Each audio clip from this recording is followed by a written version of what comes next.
한국경제TV 생생한 실전 투자 정보 와우퀴. 월 5,000원 커피값으로 투자 정보가 내 손 안에 배달됩니다. 와우킥 N에서 만나요. 네, 오늘부터 미국 ETF 시간이 돌아왔습니다. 자, 오늘은 유한타증권 투자전략팀 고경범 책임연구원과 함께 하겠습니다. 안녕하십니까? 네, 안녕하세요. 네. 자, 다사다난했던 2025년 네. 끝났고요. 이제 2026년을 목전에 두고 있는 상황입니다. 아시겠지만 ETF 시장도 많이 커졌지만 역시 대세는 AI가 네. 아니었나 싶은데 이제 내년도를 본다면 어떤 기준을 가지고 ETF 시장을 바라봐야 될까요? 일단 이 부분을 먼저 설명을 부탁드리겠습니다. 네, AI 테마 관련 ETF가 상당히 좀 많이 라인업이 있습니다. 근데 네. 그 관점에서 좀 봤을 때 결과적으로 이제 수급적인 부분이 좀 중요하다고 생각이 되는데 ETF 순유입으로 좀 본다고 하면 iShares의 이제 BAI ETF를 좀 관심 ETF로 좀 많이 말씀을 드리고 있고요.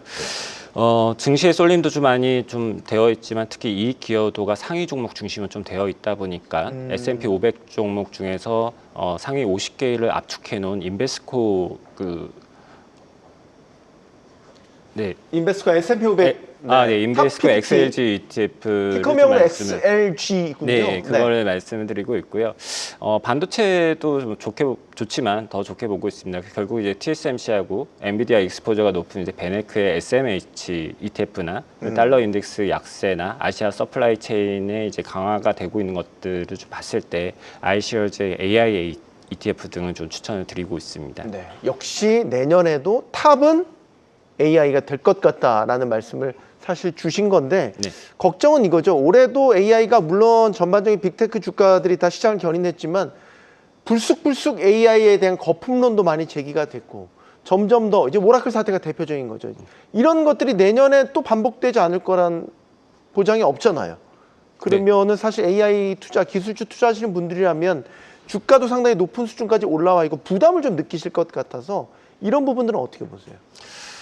네, 일단은 지금 AI 투자에서 이제 가장 좀 논란이 되고 있는 거는 이제 수익적인 수익성에 대한 부분이라고 좀 생각이 됩니다. 첨단적인 캐펙스 투자를 하고 있는데 당연히 넷플릭스 구독료만큼을 원하고 투자를 하지는 않을 겁니다. 결국 이제 AI 투자에 대한 부분들이 고용 시장에서 좀 많이 발견이 되고 있는데 특히 이제 미국의 해고 동향을 좀 보게 된다고 하면 마이크로소프트 같은 경우에 이제 중앙 관리자를 이제 9,000명을 좀 해고를 하는 과정에서 이제 캐펙스 투자에 대한 부분을 좀 시사를 했거든요. 네. 그 부분들도 있고, 엑센처 같은 경우에는 고객사 컨설팅 수요가 이제 AI를 좀 도입을 하면서 감소를 하다 보니까 감원을 하게 되고요. 또 세일즈포스 같은 경우에는 AI 챗봇 등을 도입을 하다 보니까 고객센터 직원을 좀 감축을 하다 보니까 결국은 그 인건비 절감에 대한 하이퍼스케일러 외에도 그 현업에 대한 수요가 좀 높은 것들이 과거 반도체 슈퍼 사이클이나 아니면 클라우드 서비스 모멘텀과는 좀 다른 측면이라고 좀 보고 있습니다.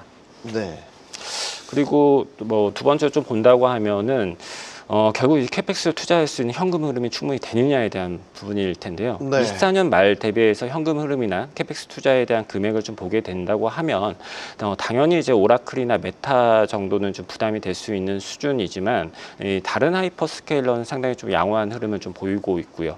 그리고 자금 조달이라는 것들이 미국의 회사채 그 시장이 좀 많이 변화가 됐습니다. 전통적으로는 미국의 장기채나 모기지 담보 채권에 대한 투자에 대한 수요가 좀 높았다고 봤을 때 21년도부터 이제 고금리 기조 하에서 이제 채권 투자에 대한 수익률이 좀 좋지 않다 보니까 08년 좀 서브프라임과는 좀 유사한 흐름이긴 한데 적격 회사채를 수십 개를 모아놓은 이제 CLO라는 상품이 좀 많이 인기를 얻고 있습니다. 네.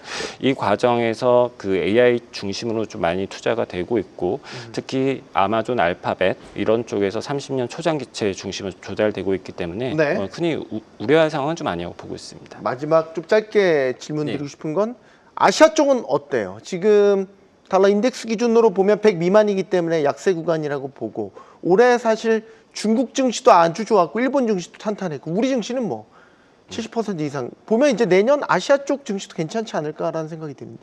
네, 역사적으로 보면 이제 달러 인덱스가 약세가 되는 국면에서 신흥아시아가 좀 좋은 건 사실이고, 더 본다고 하면 10월달에 우리나라 중심으로 SK 하이닉스나 뭐 삼성전자 중심으로 상승했던 배경을 좀 본다고 하면 네. 결국은 그 엔비디아의 그 GPU 가속기의 이제 과열 부분 영향을 좀 볼 수가 있습니다. 거기에 대한 부분을 좀 봤을 때 결국은 전통적인 데일이나 HP 같은 서버 업체가 대응을 못하다 보니까 대만의 그 서플라이 체인들이 많이 강화가 되고 있거든요. 그러니까 우리나라 증시가 강세를 보인 국면에서 대만의 냉각 업체나 뭐 서버 업체가 좀 좋았던 국면을 봤을 때 내년을 본다고 하면 엔비디아의 차세대 플랫폼인 그 루빈 플랫폼이나 그런 측면을 좀 봤을 때는 여전히 이제 아시아 쪽에서 이제 서플라이 체인 쪽으로 좀 많이 견조할 거라고 보고 있습니다. 네, 알겠습니다. 오늘 여기까지 듣겠습니다. 유한타증권 투자전략팀 고경범 책임연구원과 함께했습니다. 고맙습니다. 감사합니다.